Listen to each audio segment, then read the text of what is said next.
The Dow has spiked nearly 4,000 points in a week. That doesn't mean the crisis is over. New York. The U.S. stock market is racing back to life.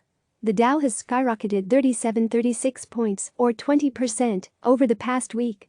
The stunning rally is raising hopes that the devastating coronavirus bear market may already be over, or at least that the lows of the crisis have been put in. But the 2008 meltdown showed that the road to recovery can be treacherous, with countless potholes along the way. The bottom of this cycle won't truly come until there is evidence the deadly pandemic is under control, paving the way for a recovery in the economy. Unfortunately, I think we're heading lower as people come to the grips with the fact that businesses can't operate for quite some time, said Sam Hendel, president of value manager Levin Easterly Partners. Best week since FDR. That's not to say this comeback is insignificant. It has been quite impressive. The Dow spiked 12.8% last week, its biggest weekly percentage gain since June 1938. The S&P 500 notched its best three-day return since 1933. And U.S. stocks kicked off this week on a strong note. The S&P 500 rallied another 3.4%. It is now up 17.4% from its March 23 low, nearing the 20% threshold needed to declare the bear market over. That powerful rally is being driven by hopes that the U.S. economy could soon reopen and relief over the rescue policies swiftly cobbled together by Washington.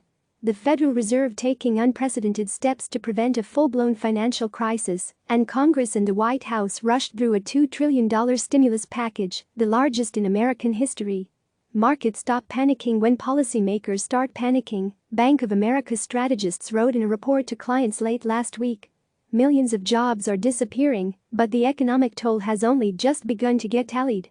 Last week, the Labor Department said unemployment claims skyrocketed to 3.3 million.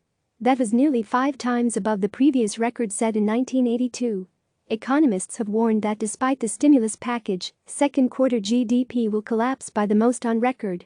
And their forecasts for a rebound in the second half of 2020 are based on the assumption that the virus will get under control. The 2008 playbook. The sharp spike in stock prices doesn't mean the worst is necessarily over. Veterans of the last bear market learned that the hard way. The S&P 500 scored 6 different rallies of 9% or more between September 2008 and December 2008, according to Goldman Sachs. But the benchmark didn't bottom until March 2009. Bear markets are often punctuated by sharp bounces before resuming their downward trajectory, David Kostin, Goldman's U.S. chief equity strategist, wrote in a note to clients Sunday. RBC Capital Markets notes that U.S. stocks have taken an eerily similar route to the one of a dozen years ago. If the S&P 500 continues down the 2008 path, this playbook suggests it could trade as high as 2730 before turning lower again, Lori Calvasina, RBC's head of U.S. equity strategy, wrote in a report on Monday. The S&P 500 finished at 2627 on Monday. We're still skeptical U.S. equities have seen their low for the year, Calvasina wrote. Shortest bear market ever? One reason for that skepticism? It normally takes a great deal of time for stocks to recover from severe losses. Yet there were just 23 trading days between the S&P 500's record high last month and the recent low. It would mark the fastest and most volatile bear market decline on record, Kostin said. Bear markets are typically measured in months, not days. The median bear has lasted 17 months, according to Goldman Sachs. None of them have lasted fewer than 3 months. Although Goldman Sachs is still confident the S&P 500 will soar back to 3,000 by the end of the year, the Wall Street Investment Bank is telling clients to brace for more turbulence ahead. We believe it is likely that the market will turn lower in coming weeks and caution short-term investors against chasing this rally, Kostin wrote. But no one can say for sure. There has never been a bear market triggered by a shutdown of the U.S. economy like this one.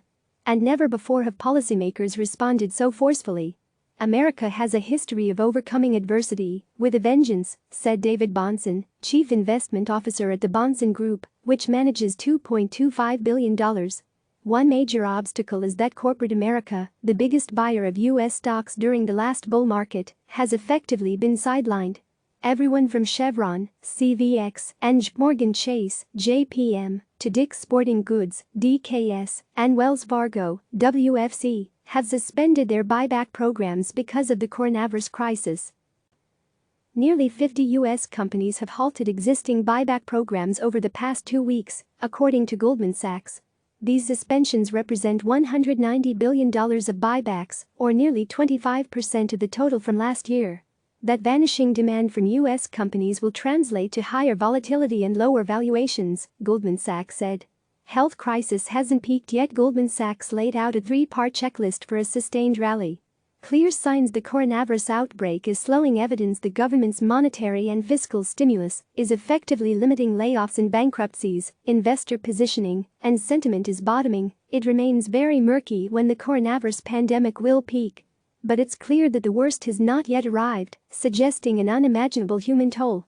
Dr. Anthony Fauci, the nation's top infectious disease expert, warned on CNN over the weekend that 100,000 to 200,000 Americans could die from the virus. New York is the epicenter of the outbreak, but other states including Louisiana, Indiana and Arizona have recently reported infection spikes. "We're still in the early stage of this spreading out of the blue states and into the red states," said Hendel, the president of Levin Easterly Partners. "It will be very difficult to confidently declare an all clear in the stock market until the end of the pandemic is in sight." Click subscribe to receive the latest news.